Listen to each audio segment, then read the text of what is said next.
So let's carry on from where we left off in bar 6 with the up bow on the open A and then the harmonic.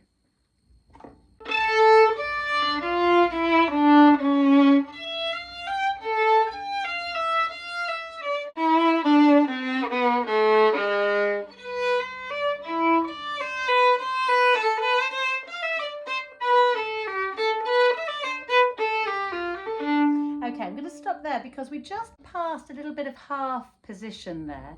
In bar 7, you've got the G sharp, which you need to use your first finger for. So just play this now. Play the G sharp with your first finger, and then the A with your second finger, and then of course a tone away will be the B. So go up and down that a few times just to get used to that.